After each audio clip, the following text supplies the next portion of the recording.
everybody. Welcome to November's edition of the Makers Roundtable. And we have a nice sized crew with us today. This is exciting. We have returning friends from previous months. That's fun too. They've brought friends with them. That's even better. We love that. Amelia, you want to introduce your crew that came with you? Actually, I think I'll let them introduce themselves. Fantastic. I'll take that too. Hi, I'm Warren. I also go to the University of Pittsburgh with Amelia. I'm a senior material science major, and I'm working on the same mouse stick holder project. Awesome. Happy to have you here, Warren. Hey, Jess. Hi, I'm Jess. I'm also Pitt student working on the same project. I'm a junior bioengineering major. And yeah, I'm just kind of excited to see what this is all about. Awesome. Very good. I'm glad you're here. Outstanding. You'll find very quick that this is pretty low key, and we don't even have a presenter at all today. Last time we had Amelia come and share some story about the stories about your project. We don't have that today. So we are very loose and just kind of talk about whatever brings people here. So I'll throw it to the group. What brought you here, or what do you want to share? Ken, hello. Beth, hello. I'm curious to know what material sciences people are doing on this project, especially what materials you're working with that you feel comfortable for this application.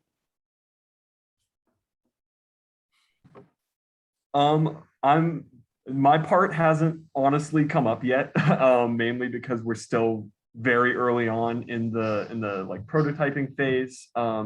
We've started to be talking more about 3D printing recently, and as well as Jess has been doing some stuff with molding, and I'm very curious to do a little bit more research into that and seeing how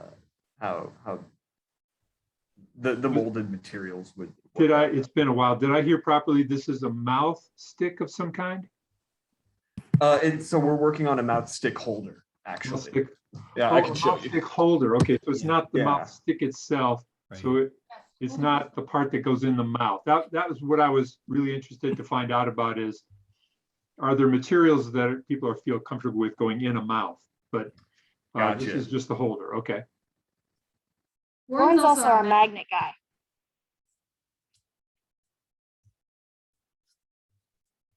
Okay. All right. So there you go. The mystery And is solved. why 3D printing of all things? One of the main contacts we're working with is somewhat insisting on 3D printing. So we're obliging. We personally really like this is made of paper. We really like stuff like this that can be easily like worked on by anyone, and changes can be made instantaneously for like more rapid prototyping.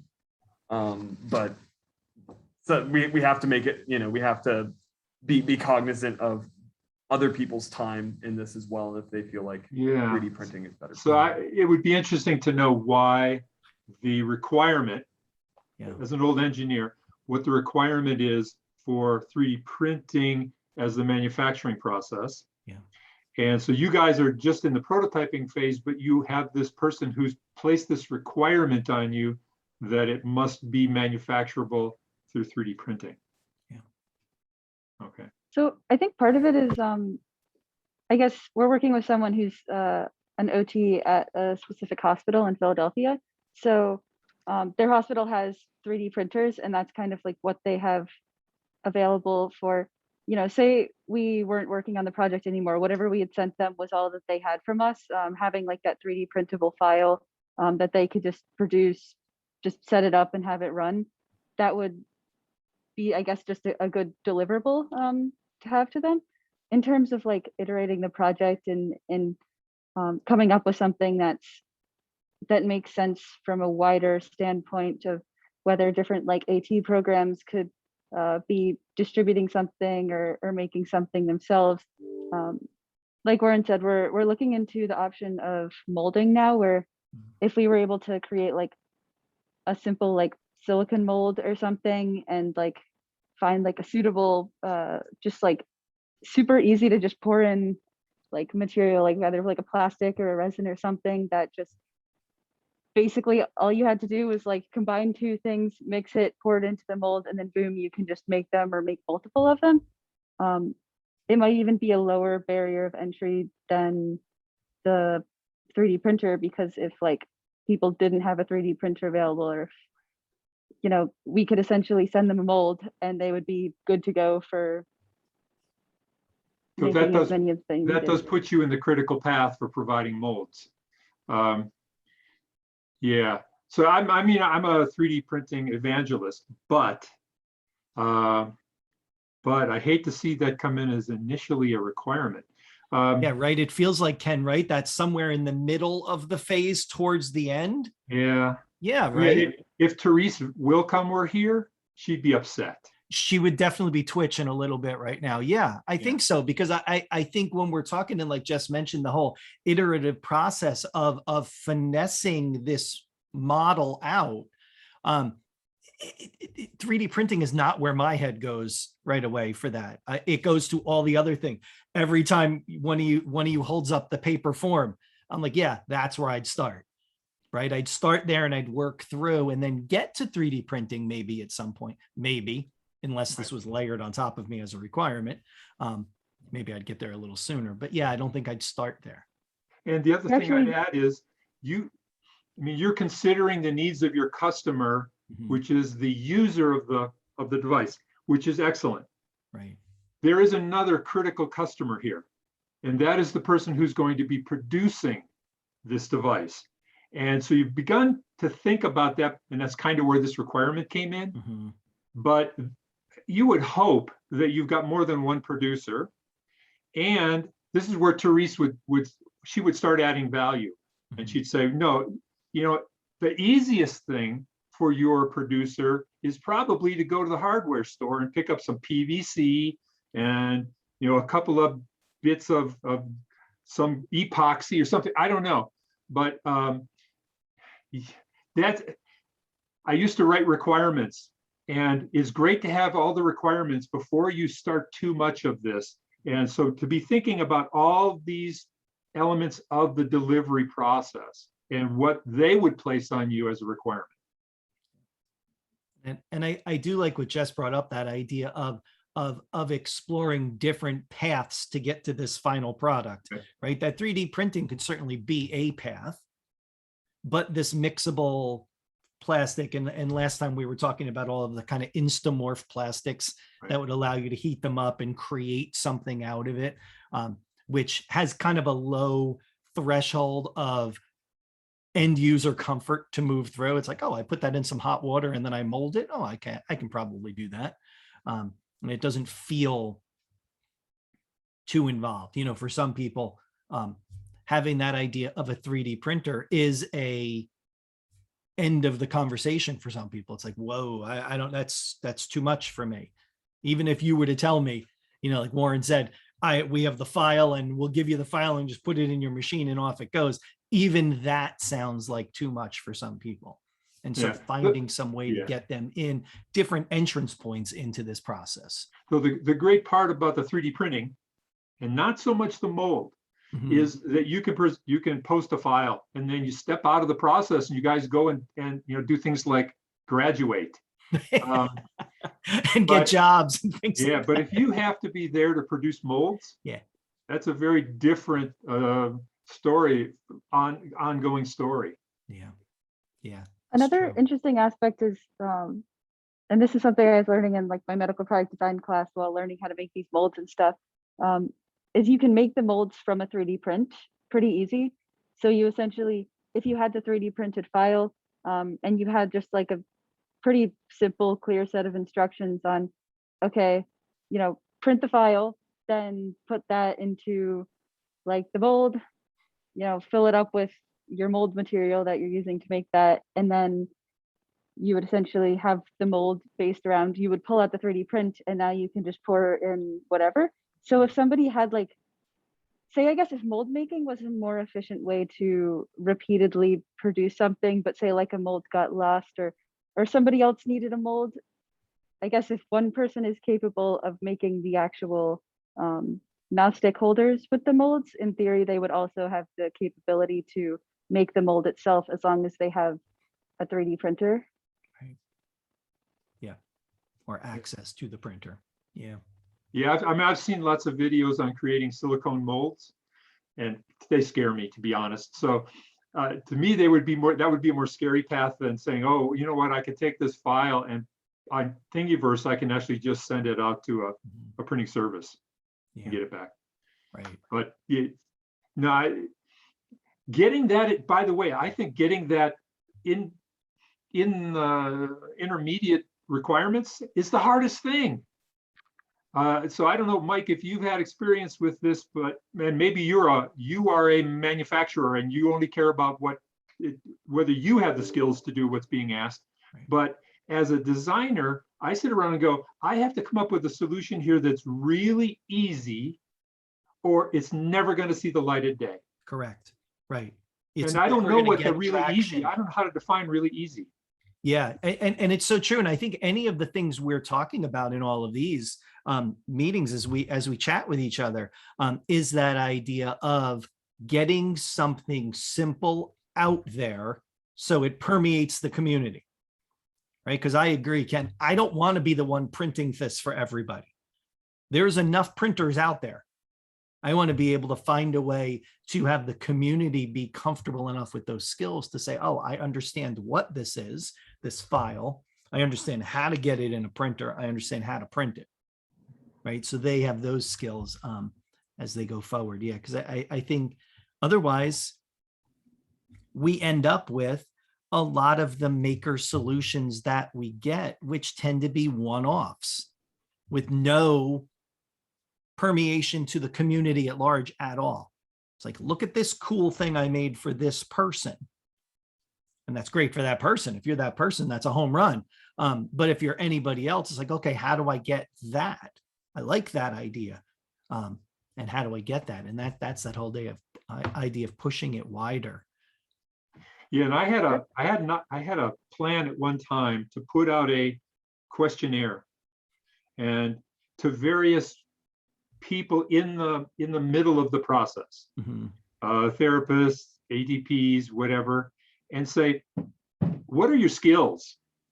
And I would restrict it to the kind of things that are in making. But I'd want to know what percentage of these people are capable of sending a print to a printer or doing printing themselves or soldering. So if you can't solder, please don't, if the bulk of people can't solder, stop sending out plans that require somebody to solder something. What are these people's skills? Can they follow a recipe? So can you send them an instructables page and with simple steps and they follow that? How many steps will they tolerate before they give up or don't even start? What if they had to go obtain their own materials? Even if it's Instamorph, what if they had to go buy that? Is that going to suddenly be a problem for them? I would love to know what that is. And I would love to go to an AT Maker conference and say, I'd like to give you a presentation on what people can actually do. So stop doing what you're doing, guys. Stop having these little times where you get together and come up with a design, but nobody's ever going to make that because it's just way too difficult. Yeah, I think that whole conversation, Ken, gets to the heart of this, right? Is that what kind of capacity are you building? A lot of times we're talking about capacity as AT people, and I talk about that all the time, about going out and matching people's needs to technology tools. This is the same kind of capacity building. It's different, but it is capacity building. It's like, where are you at? How can I help you develop some skills so that you can take this project on, so that you can take a project on, any project, because I think you're right. I think that there are different steps. I'll be honest, I've done it myself. I've gone to an Instructable page thinking I was going to create something.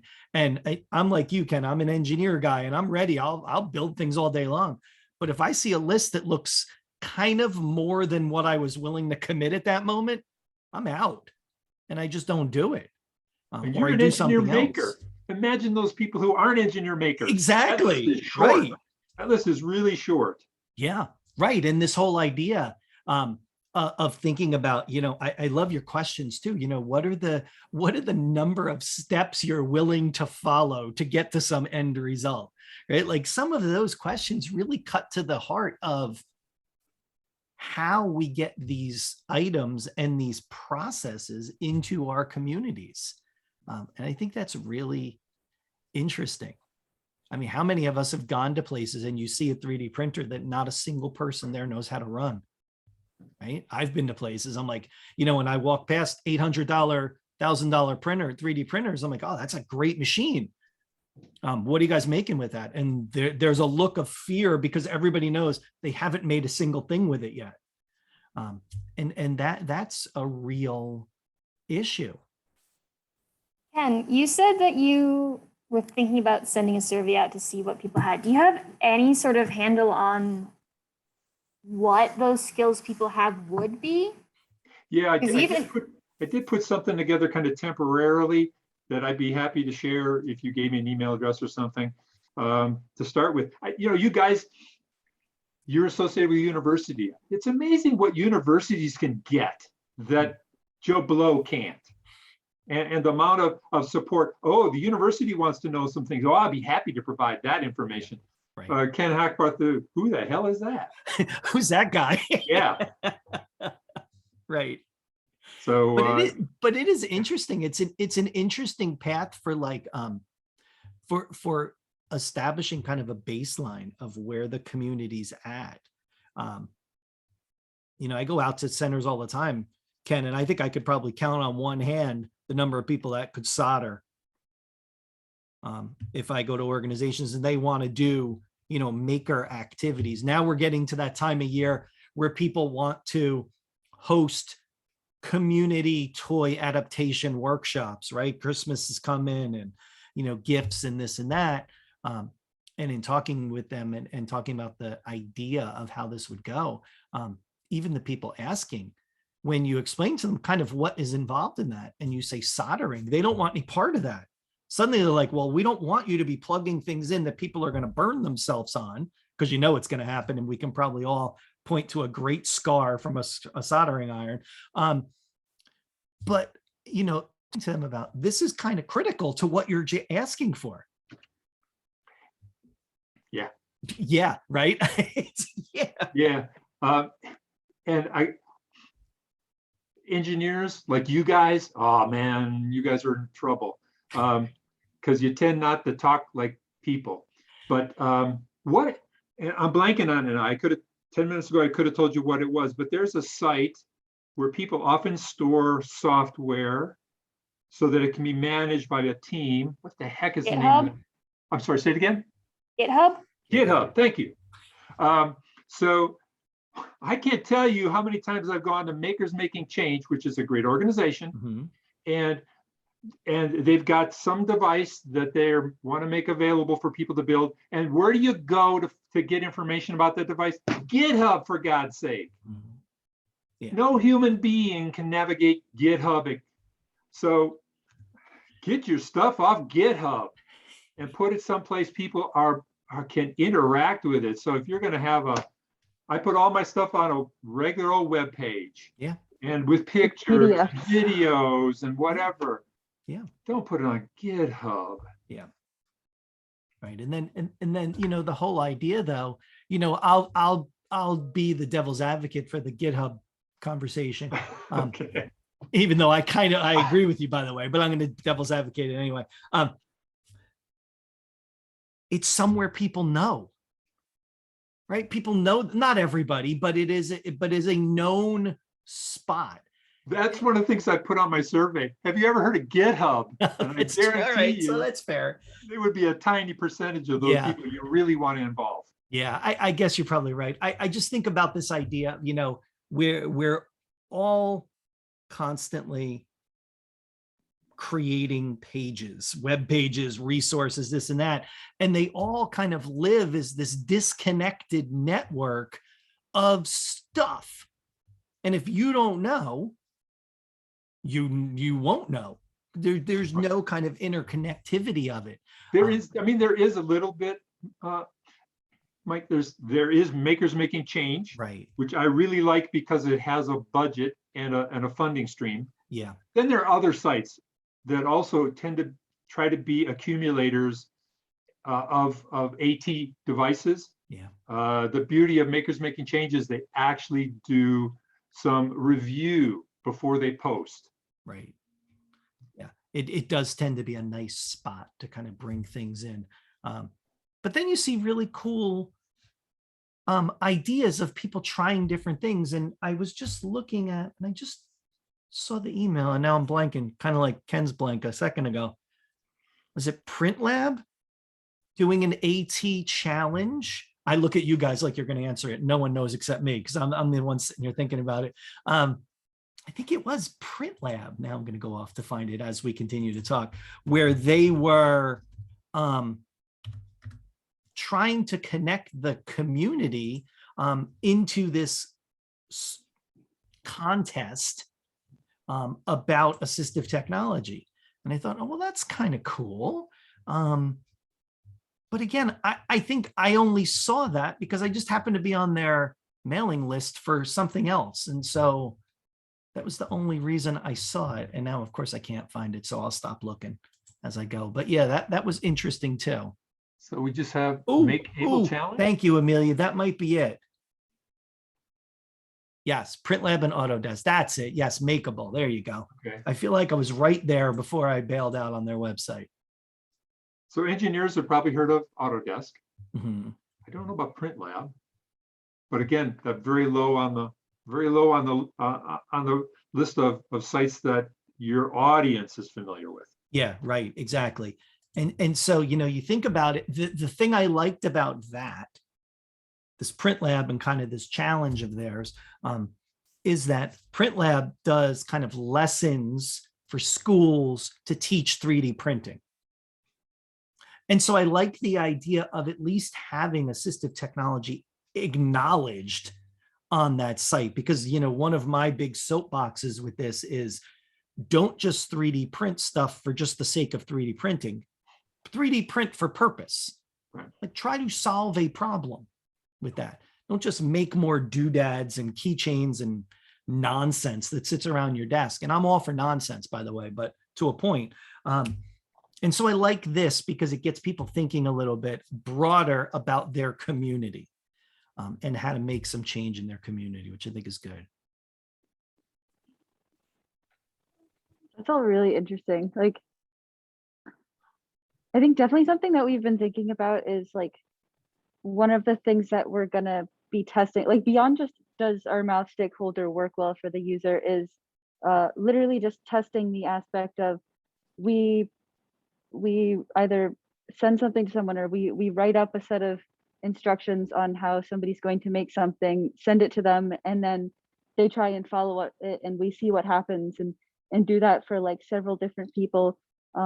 Ideally, I guess like people involved in AT programs, like the people who in theory could be distributing this to people, and because those are the sort of people we would want to know, does this work for, or what can we do to improve either the design, but also like the instructions and the delivery of how it would be made. Mhm. Right. You have to It's like test not only designing- the use, but the assembly. Yeah. Yeah.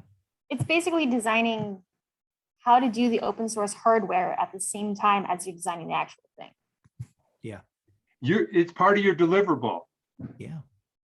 You're delivering a set of instructions, I assume, unless you're delivering directly the holder, you're delivering a set of instructions. So you better be able to test whether those instructions are implementable by the audience that you want to target. Exactly.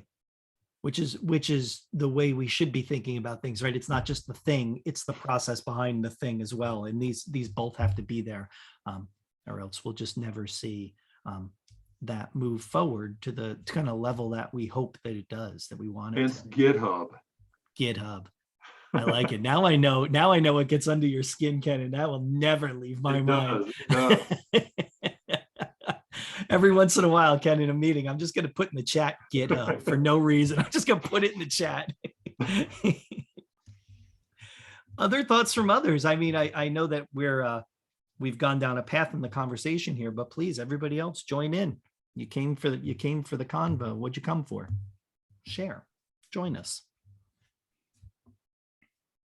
I've done it. I have a skill for killing conversation. I really do. It's a skill. I mean, I work at it. It's not something that You're just good. comes. You are good. Thank you. Thanks for noticing. Does anybody have issues that you're struggling with that you want to bring to the group? A case you're working on, whatever it might be, something that you are looking for some minds to chew on for a little bit?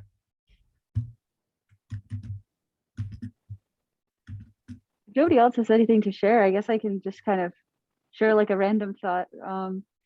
Yesterday, I went to the dentist in the morning, and it was the Pitt Dental School. So I was kind of like the dental student's guinea pig for 2 hours, and like the instructors checking everything.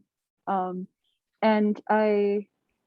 since I'm like a bioengineering student, I was like asking him a lot of like questions about just different stuff that like the dental student was doing. And also just if he saw any like unmet kind of like clinical needs or the sort of thing that like a design team should work on. Once again, it's just something I'm naturally curious about. But the first thing that he thought of to bring up was the issue of like needing like assistive devices to help people with like Parkinson's or like other disabilities to hold a toothbrush. And so I thought that was interesting. We did go online and we saw like there were things available for people, but it was interesting to see that this is something that he and like some other like dental students and their instructors too had like kind of talked about and been aware that like there was this kind of need for something, but they hadn't, I guess, been aware of like what was out there, that I guess there already were some like assistive gripping devices, or I guess really what to do with that information.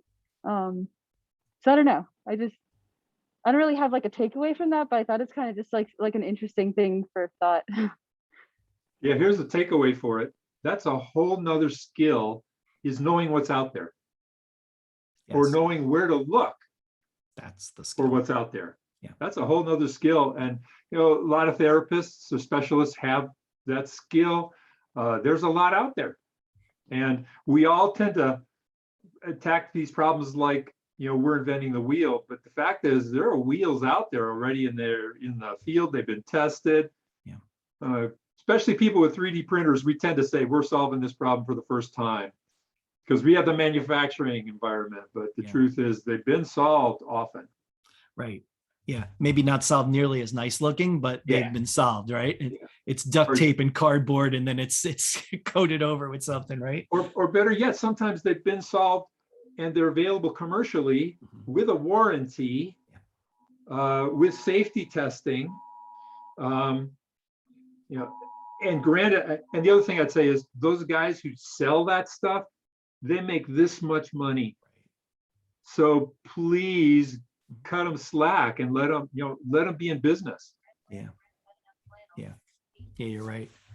Kind of the reason why a lot of times when I used to make stuff for individuals, and someone would always say like the very first question out of somebody's mouth after, wow, that was really cool and it worked and that's awesome, was, why don't you patent that? And you know, I think for the amount of trouble and paperwork that is required for that, it's probably, in my mind, and I know if Scout was here, he'd jump right on this too, because he said it that one time in one of our previous meetings. I just wanted the info to get out there to somebody. Right. Like, so just let it help somebody else. I mean, I think that for this little much potential of profit, it would be much more satisfying to see that hit someone else and kind of open their world. Like, wait a second, that's exactly what I need. Yeah. It's interesting. Yeah. Ken, do you want to take on? Do you want to take on your survey as a job, as kind of a task for this group? I'd love to. Like, why don't we do that? Like, why don't we approach that as kind of like maybe an ongoing activity? And we could even approach that in each of our upcoming meetings, we could even break out into a couple of rooms with smaller groups and people, we could chat about different parts of it, or we could do it together, either way. Sure.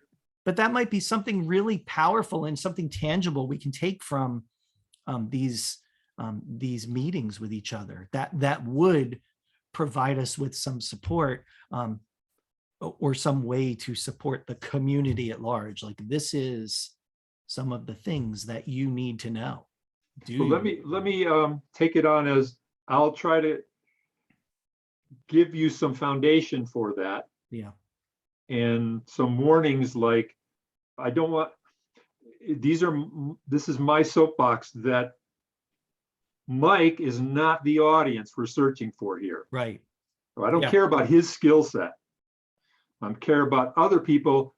If I can get a design they can build, well, then it's going to see a whole lot more daylight than if I get something Mike can build. Right. So, so let me put together a little something here and say, this is the way I would like to think about the survey, and people can shoot that down. Yeah. No, I think that's awesome. And I think this is also something, Ken, if we think about how we push these things forward, is this something that we can bring to an organization like Makers Making Change and say, is this something that you could have on your website, under a page that says, so you want to be a maker, or something like that, and like start thinking about a skill set you might need in order to be effective.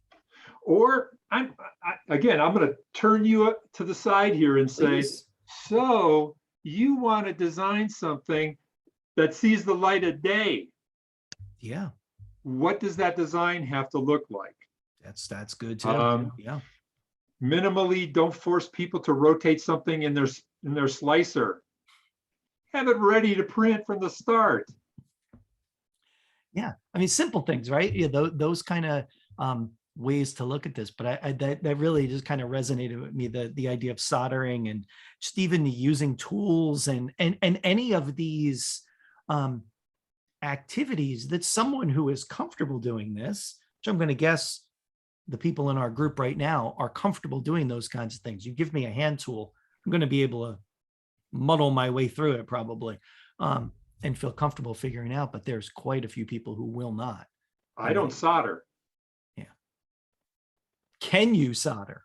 No, I am uncomfortable paying for that IC, putting it through a board, and then guaranteeing I'm not joining two pins. That's with my what soldering. sockets are for. 'Cause Say again? that's what sockets are for. Sockets. Yeah. That's what's mess up the Yeah. socket and then simply drop it in. Right. Yeah. Building on kind of what like Ken and Mike were saying with the survey, like what if like there's a survey that was kind of like part A, like finding out whether people have whether they supposedly have certain skills or materials or access to whatever tools or facilities or materials, and getting that information. But what if there was like a part B, which was more of like a practical, like if the idea is to be able to like essentially somewhat remotely take an instructable or a set of instructions or a video or something like that, use whatever skills or tools that you or somebody near you has, and then make the thing available. There could be, I don't want to call it a test of sorts, but like there could be almost a set of like of tasks, like, okay, if you have access to, I guess, the various like tools and materials, then make this, and either it's a way to like learn how to make the thing, or how to use those like those tools or skills, or it's like, I guess, like a proof that you can. I'm not sure. Oh, sort of a certification. And I Maybe like not that so you much air quoted it, certification but as yeah, proof to right. It's yourself. that kind of thing, right? What'd you think, Amelia? I was just thinking it's not so much a certification to someone else as a proof to yourself that you like build confidence so that you actually will go ahead and build the thing you're thinking of because you've built something else. Yeah. Right. So Makers Making Change attempts to do some of this by again, they're curating their designs, which is great. And one of the things that they insert on a page describing a device is the difficulty. Mhm. Now, I don't know what their criteria are for determining a difficulty level, which would be great to know, and maybe we can find that out, I suspect. Yeah. And something more than easy, medium, hard would really be useful. But yeah, that would be really useful to have. So people can go in and say, I understand now what easy means, and that's where I'm staying. Right. Exactly. Yeah. Because you're right. I mean, my view of easy and difficult might be completely different from somebody else's. Yeah. I feel like Yeah. part of it's just a matter of, have you used like a certain technique before or not? Like, are you learning how to use it on the project? Yeah. Right. Yeah. Yeah, you have to say, if this technique is required and I don't have it, I have to commit to go learn how to do it. Right. And by the way, wouldn't it be great if your instructions included a pointer to where they could go learn? Yeah. Exactly. Yeah, that's the connection that becomes critical, is like, oh, I don't have that skill. I've recognized I don't have that skill. I'm still interested in doing this. So how do I build that skill? Right. It is that bridge piece right there to go off and try something else. And go off and try something without it being too difficult to make you say, nah, I'm going to pass on the other part. I'm just not going to do it. Yeah. Yeah, it really sounds like an important part of this is like, if something that the process that we decide on requires learning a skill that takes arbitrarily, like, not that we would need data on this, but arbitrarily, like, let's say 30 minutes to learn this skill and like an hour to go to a place to get the equipment, that's probably an unreasonable ask and would deter people. Whereas, Yeah. like, if we maybe we could have a few versions of this for varying experience with specific tools. There could be the 10-minute version, the 30-minute version, the 3D print version, and we could have it could be focused on time from start to deployment of whatever the final design is. I think another way, Warren, to think about this too, is this idea of walking people through a process in their head or on paper, checklist. I hate to call it a checklist. That feels like it's limiting it, but I'm going to call it that for right now. I'm going to air quote it. A checklist that says, if you don't have these skills, take a quick inventory of who's around that or that works with you who might have those skills. We do this with AT teams all the time. It's like, you don't have an AT specialist in your school. That's not the end of the world. Spoken from an AT specialist. That's not the end of the world that you don't have that person. Because what you do have is other professionals who might have some of these skills, splinter skills, but they might have skills that you can utilize to help you move forward with the process, the project you're working on. Talk to an OT, talk to a PT, talk to a technician, your IT technician. Do they have these skills? And start making those connections to not only help people work together as part of a team, but to utilize each other's skills better in order to solve some problem. I'm always amazed when we do this conversation with people in a school, and they start in that moment of, well, we don't have an AT specialist, so we can't do this. And after talking for 10 or 15 minutes about who you might approach, it never fails that somebody in that group goes, oh, who would be good at that? Ken. We know Ken. And he's over there in the 3D print lab, and I bet he knows this. And then they're like, oh, well, I know so-and-so who's an IT person, and I bet maybe he knows how to solder. And so they start putting this together, where it would have felt like a barrier initially, like, well, I'm out, I can't do any of this. And we need to get them over that hump, right? Okay, you can't do it right now. Is there someone who can? And can they guide you through that part of the process? Hopefully helping you develop that skill as you go. So I just put in the chat a link to a page on my website where I describe how to build a device. And it's one of my and some people from Makers Making Changes device. Mhm. And so this has all of my opinions about how to provide instruction. And I'm telling people, I have to make the case for why someone's going to feel comfortable spending $125 on parts Right. to build something. So I have to give them and I believe anybody can build this. Now you need a 3D printer to do the enclosure, Yeah. but I have to make the case. So I include things like a video showing how it's used, why it's of value, a video showing how it's assembled. I make the statement, if you can turn a screwdriver, you can put this together. And I can tell you, I really had to fight with the other two guys who were helping here. One was a mechanical engineer. He designed the enclosure. The other guy was a software engineer and an electronics guy. And I had to fight with them to take this path where all it took was a screwdriver to assemble this, rather than assume more extensive skills. Yeah. I think that's great. I love the idea of providing those different modalities as I scroll through that page. And breaking it down in pictures to guide me through it in videos. And I think that's so huge. And reminding people that this is possible. This is doable.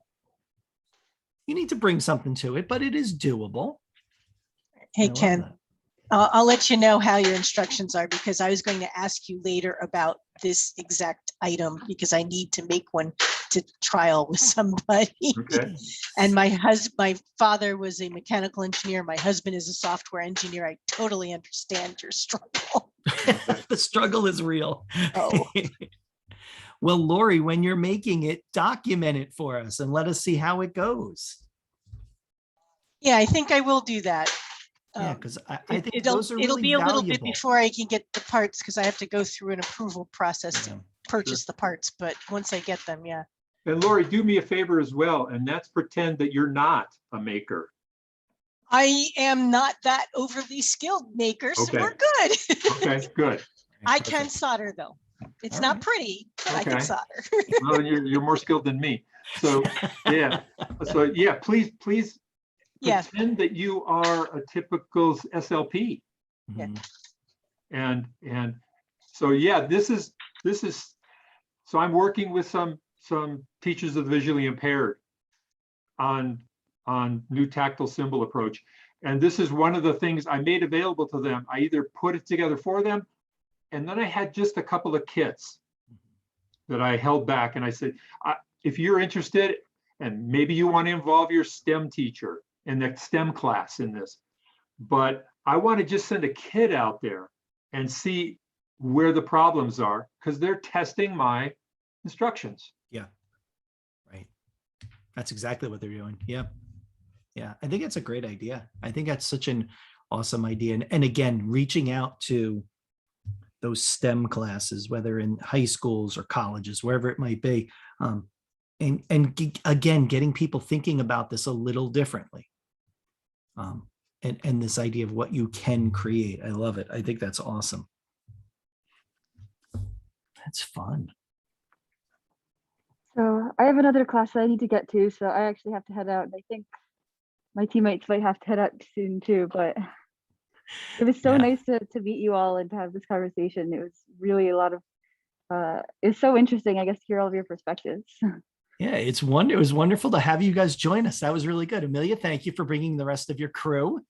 You guys are now part of our crew, which is wonderful. Hopefully you'll join us in the next one next month.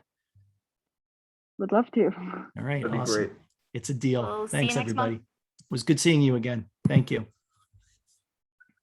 All right, as we wind towards our 45-minute mark, which we usually put on this, other thoughts? Anything else we'd like to discuss before we wrap ourselves up? And of course, one of us should probably know what the next date is. That one should probably be me. Wait a second. I'm hoping that Naomi just jumps in. She's like, oh, you know what day it is? December 15th. Nice. Just showed you how I can navigate my calendar with skill. And that would be good. And let me promise to have something for that meeting. I was not going to put you on the spot, Ken, but that would be awesome. Yeah, at least a starting point. And I wouldn't feel this need to create a whole bunch, just some talking points, and we'll jump off and we'll start talking about it as a group. I'll just put together what I already put together way back. And again, I do want to try and draw a boundary around how I think this stuff it should be thought of. Yeah, no, I think that's great. Yeah, and we'll look at that in December. We'll start digging into that a little bit, and then maybe each of us can kind of go off after that and dig a little further into it. We can keep building it. We'll do a little crowdsourcing of that, and we'll make it much more in depth. It's awesome. All right, very good. Well, I'll let everybody go back to their day. I will move on to my next meeting, as I'm sure most of you will as well. I'll have exactly 10 minutes to eat lunch real fast, but that's okay. It's just the way it is, right? It was wonderful to see you all. And I look forward to December 15th. We'll see you then. Thanks, everyone. Have a Oh, great thanks. holiday. Yes, have a nice holiday. Enjoy. See you later.